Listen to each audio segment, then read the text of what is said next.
Hello and assalamu alaikum. Welcome to today's video. So I'm back after a bit of break because alhamdulillah, I have been on the Hajj journey and I've been on Hajj for 2024 and alhamdulillah, everything got completed and I did not had any major issues. So I thought this would be a quick video to share my experience and my journey and what I learned, what I got and what was the experience. So this is for the people who want to know that how the 2024 Hajj was and what are the main takeaways for me and what I feel I should be sharing. So this is a quick video. I will be getting more detailed video as well, but let's go on with this one.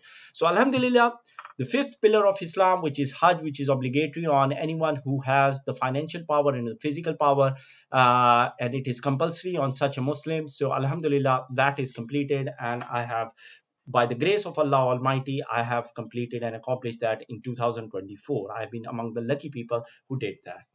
Now, some of the lessons are: number one, after going through all the process of Hajj, all the rituals, all the farais, wajibat, sunnah, I think so. One recommendations which would be coming straight away from it, that do the Hajj as early as possible. Don't delay the Hajj for your retirement plans, because by the retirement time, I think so, you're going to be weak, you're going to be fragile, you're going to be sensitive, and it might be difficult for you to do the Hajj, because that's what I observed. The people who were old, they were struggling with the Hajj ritual, especially due to the heat, due to the crowd, and due to all the logistic. Because Hajj, remember, Hajj is more of a physical ibadah than rather than any other kind of ibadah. Like when you're reading Quran, you're just reading. When you're praying the salah, you are doing physical acts. But if you can't, you just sit down, and it is more about reading the correct things, reading Alam Sharif and the ayats and what to read over there. But in Hajj, there is nothing recommended except that you have to perform the ritual at its time, at its location. So that's why my personal recommendation is do the Hajj after 30 years, and you should do the Hajj before you cross 45 years of age. If you are living in Europe, sorry about that, then maybe you can delay a bit, but generally my advice would be 30 to 45. Why I say about 30? Why not 27? Why not 25? Because for Hajj, I personally think you need to understand that what you are doing, how lucky you are, what significance this ritual has got. So that's why I say, for the maturity sake, you should be 30, so that you realize what big ibadah you are going to do. And 45, because after that you are already on the declining curve. After usually 40, you are on the declining age. But 45, the earlier you do, the better it is. The more delay you do, the worse it can be. And you can see the crowd during, this is actually the picture from during the Tawaf Ziyara, Tawaf Ziyara, which is one of the compulsory parts of Hajj. Look at the crowd, how crowded it is. There are females, there are males, they are pushing each other, and until and unless you are strong enough, you won't survive. And these are some of the pictures which I took. Like, look at the from the Mina camp as well. Although my camp was supposed to be air conditioned, but it was really hot, it was really warm, and you need to have patience, you need to survive. So you need to be young in order to do that. Some of the pictures I'm just showing, I will have detailed video about each of the manasik, each of the days as well, but just giving you an overview. There is lots of walk required. You will be thirsty, you will be hungry, you need to survive. Sorry about that. The below picture is from Arafat. Again, it will be crowded, you won't find, although you are said that you will get a dedicated space, but that's the thing, you don't usually get. What I found in Mina, in Arafat, that it is overcrowded, oversubscribed. The people allocated to each tent were more than the number of beds available. So that is also a strong thing. Lesson learned number two.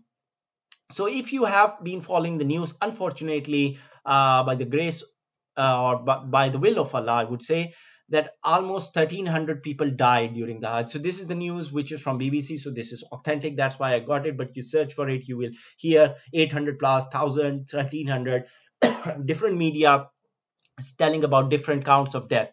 But around approximately 1,300 people died during this Hajj. And this was no chaos. There were no stampede which used to happen, or any incident particular which happened in Jamara due to which people died. No fire broke out. These people died due to heat.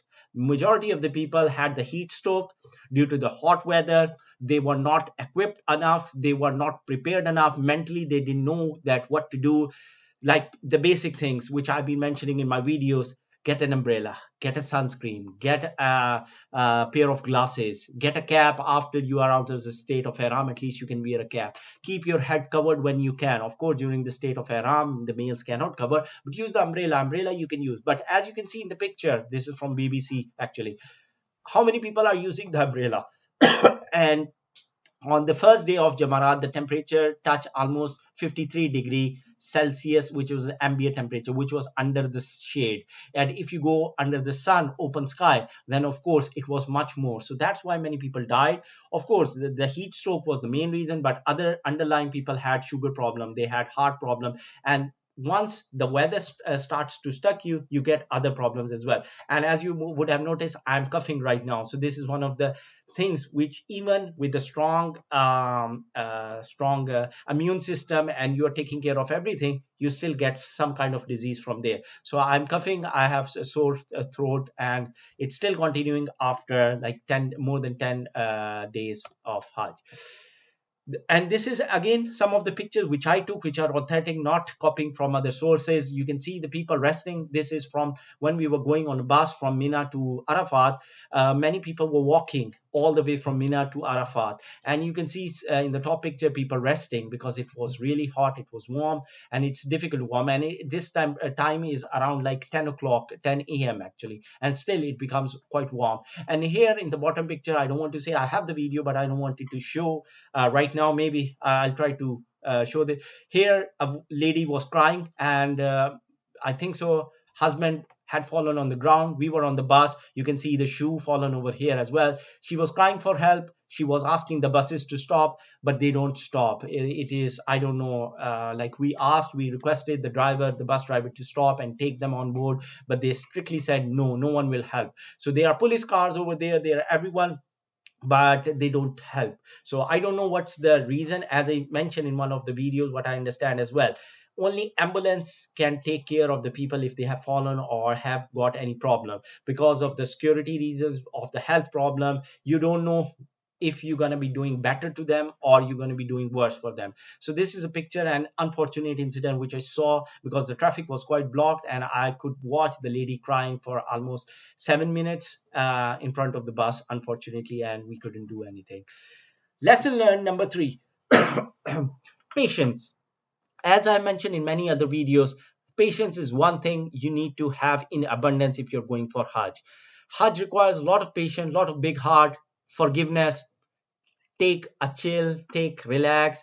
And if you have been watching the videos or other personal experiences, then hopefully you will have an idea that anything can go wrong. Even if you pay for the most expensive package, you might end up with problems like food not arriving on time, the beds you are not getting what were promised. There are more people subscribed or allocated to a one tent as compared to what is stated. Like in my camp, it was category B, and it was 60 beds in that basically in the camp, in the camp which I got, in the tent which I got. There were two tents because my group was bigger. So basically 30 tents, two tents, they combined and made it a 60. But what we came to know, they had also put an other company people inside that, another tour operator, and there were actually more than 70 people. So 60 beds, 70 people, you have to stay in Mina for 3 nights. How you going to manage? At least 3 nights, at least. How you going to manage? So it was very difficult. People were getting annoyed and people were not happy about that. And similarly in Arafat, this picture is from Arafat as well. There were not enough bed. Arafat tents are much bigger. They are, I think so, more than 100 people under one tent. There are ACs, but they barely work. As you can see, people took off the upper towel. But similar situation was in females as well. They were struggling. There were not enough bed. And this is the line for food. Although you pay for the best services, or like category B is the second best services, but still you will be waiting a lot. There would be chaos. You might get food, you might get delayed, and these things happen. You need to have patience, so you need to learn for that, be prepared for that. Lesson now learned number 4. It's not a lesson, it is actually what it's gonna happen if you're going for the first time like myself. It's a mesmerizing experience, you can't explain in words. I should have started this in the start, but that's the thing, it's very difficult to explain the feelings when you go and see the Kaaba for the first time, when you go and see the Prophet Mosque in Medina for the first time, you are doing the salam to the Prophet. It's so unrealistic, to be honest. I can't explain in words it. Till date, when I try to recall the things, and even I'm looking at this picture, I took this picture, it looks like a cartoon, like a unrealistic memory. Not cartoon would be appropriate, but unrealistic memory, because that's the vibe over there, it's unreal. And I don't have any words to explain that, basically. And last thing about lesson learned, whether you are a king or you are a beggar, everyone has to do the same things. So you might have seen my video where I have explained the farais of Hajj, the wajibat of Hajj, the sunnah of Hajj, and they are same. Whatever wealth you possess, whether you are a billionaire, you are a beggar, you barely manage from all your life saving to go on Hajj, everyone would be doing the same ritual. In some of them, yes, by your wealth, you can get a higher category privilege facility, like air conditioning in Mina tent, or maybe bus facility for transportation, like I showed you the picture where the woman like people were walking from Arafat, like this one, Arafat, from Mina to Arafat. So of course there are some facilities you can buy, but other than that, the rest of the rituals remain same. Everyone has to do Tawaf Ziyara, everyone has to spend time in Mina, everyone has to spend the time in Arafat, in Muzdalifah, in open sky without any tent.